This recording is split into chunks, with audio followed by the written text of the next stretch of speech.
Good morning সবাইকে। এই যে দেখো, এটা খেসারি শাক বলে বা অনেকে মাসকালাই শাক বলে। দেখো এটা কি সুন্দর মিহি করে কেটেছে আমার মা। আর এটা মানে যখন হয় তখন মনে হয় একদম বাটা। আর এটা বানানোর প্রসেসটা খুব ইজি।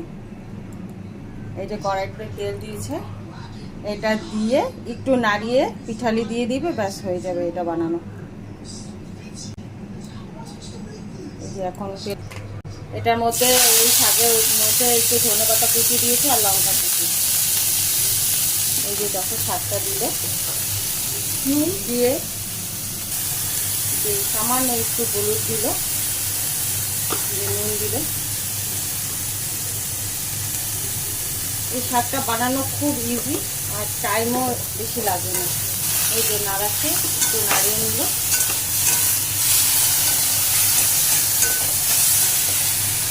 এই যে দেখো চাল গুঁড়া জলের মধ্যে ধুয়ে এটা শাকের মধ্যে দিয়ে দেবে। শাকের মধ্যে দিয়ে একটু নাড়ালেই হয়ে যাবে। মানে 2 মিনিট লাগে, 1 মিনিট কি 2 মিনিট লাগে শাক করতে।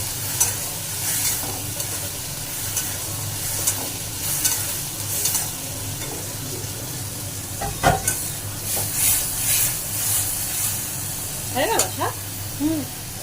এই যে দেখো শাক কমপ্লিট। খুব কম টাইম লাগে শাক।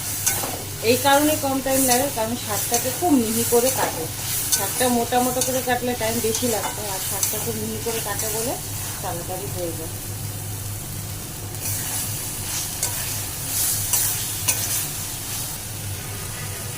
ব্যাস হয়ে গেল শাক। গ্যাস বন্ধ করে দিলে হয়ে গেল শাক।